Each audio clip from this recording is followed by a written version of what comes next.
Good morning, I'm Nicholas De Leon, and this is the Tucson Daily Brief for February 26, 2026. Turning to government and policy, Arizona legislators push bill to fire Tucson teachers who stage future anti-ICE sickouts. Arizona lawmakers upset over a Tucson teacher walkout in which educators called in sick to protest ICE enforcement are advancing legislation that would terminate public school teachers who repeat such action. The bill comes weeks after a wave of Tucson Unified teachers participated in the coordinated sickout, drawing sharp criticism from Republican legislators at the state capitol. That's according to Arizona Daily Star. TUSD board preserves attendance tech jobs but approves $2.6 million in other cuts. The Tucson Unified School District Governing Board voted Tuesday to spare roughly 30 attendance and registration technician positions over $1 million in potential savings, while approving $2.6 million in other reductions to address the district's $27 million deficit. Eliminated positions include all regional itinerant substitute teachers, the Customer Support Center, one regional assistant superintendent, and the senior director of magnet programs. That's according to AZ Luminaria. Arizona Senate approves bill barring immigrants from basic banking services.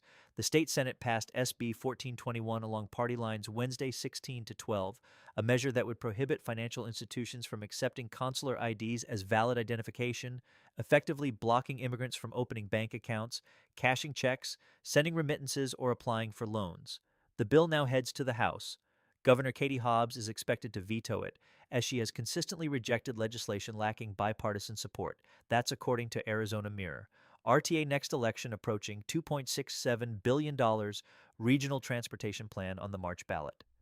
Voters across the Tucson region will decide next month on RTA Next, a sweeping transportation funding plan that would determine which roads, transit lines, and infrastructure projects get built over the coming years. The election carries no new tax increase but directs existing revenue. Tucson City Councilwoman Miranda Schubert has broken with the plan, and opinion is divided on whether it looks far enough into the future. That's according to Tucson Agenda and Arizona Daily Star.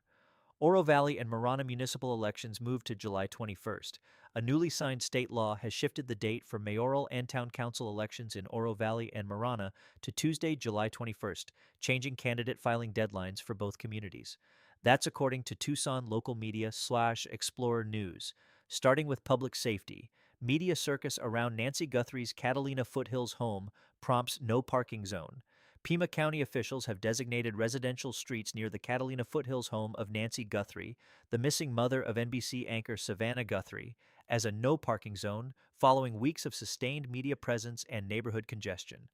The family has announced a $1 million reward for information leading to her return and continues to hold out hope, while search efforts involve the Madres Buscadoras de Sonora, a Mexican volunteer group with experience in missing persons cases. That's according to Arizona Daily Star, AZPM. Man shot near Speedway in Maine Wednesday night. Tucson police responded to a shooting near Estevan Park at Speedway Boulevard and Main Avenue late Wednesday. A man was transported to a hospital. The extent of his injuries was not confirmed as of press time.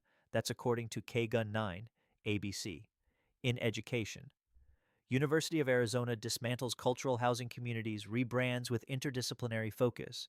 A UA program that placed students from similar cultural backgrounds together in residence halls will no longer center on shared cultural identity. The university is rebranding the communities around an interdisciplinary academic model, a shift that has drawn concern from students and alumni who valued the cultural affiliation. That's according to AZPM. In business and development news, Arizona AG wants TIEP's proposed 14% rate hike cut to 4%. Arizona Attorney General Chris Mays has asked state utility regulators to slash Tucson Electric Power's proposed rate increase from 14% to 4%, setting up a major showdown before the Arizona Corporation Commission. The case carries political weight on both sides and will have direct impact on Tucson area household utility bills. That's according to Tucson Agenda, Iran's national soccer team to train at Kino Sports Complex ahead of 2026 FIFA World Cup. Kino Sports Complex announced February 20th that the Iranian national team has selected Tucson as its pre-tournament training site ahead of the 2026 FIFA World Cup. The announcement puts Tucson on the international soccer map as a preparation destination. That's according to AZPM. Tucson hosts first public meeting on proposed data center regulations. The city of Tucson kicked off public comment on draft rules that would govern where and how large-scale data centers can operate within city limits. The regulations come as Arizona attracts major data center investment, and city officials are trying to balance economic growth with community and infrastructure impacts. That's according to AZPM. Oro Valley and Marana signed cycling partnership agreement. The two Northwest area communities have entered a formal accord to jointly position themselves as a premier cycling destination, aiming to attract competitive events, training camps, and recreational cyclists from around the country. That's according to Inside Tucson Business. In community news, wildflower season starting early, super bloom potential in 2026. A warmer than average winter has triggered early blooms at Picacho Peak State Park and Lost Dutchman State Park.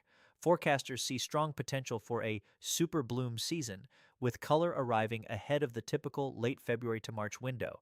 That's according to This is Tucson, which Arizona Daily Star. Cologuard Classic Golf Tournament returns to La Paloma March 15 to 22. The PGA Tour Champions event at La Paloma Country Club and the Westin La Paloma Resort and Spa continues its Birdies for Survivors initiative, with each birdie on the 15th hole generating $1,500 to fund survivor attendance at future events. That's according to K-Gun 9, ABC. And now your Tucson weather forecast. No active watches, warnings, or advisories in effect for Pima County. Today, sunny, high near 87 degrees Fahrenheit, southwest wind 2 to 10 miles per hour. 0% chance of precipitation.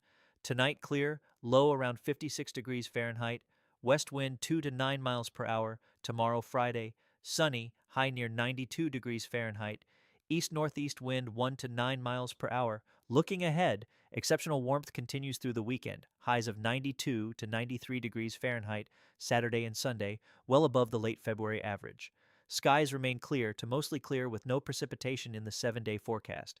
Enjoy it while it lasts. No cold fronts are visible on the horizon. That's your Tucson Daily Brief for February 26, 2026. I'm Nicholas De Leon. Have a great day.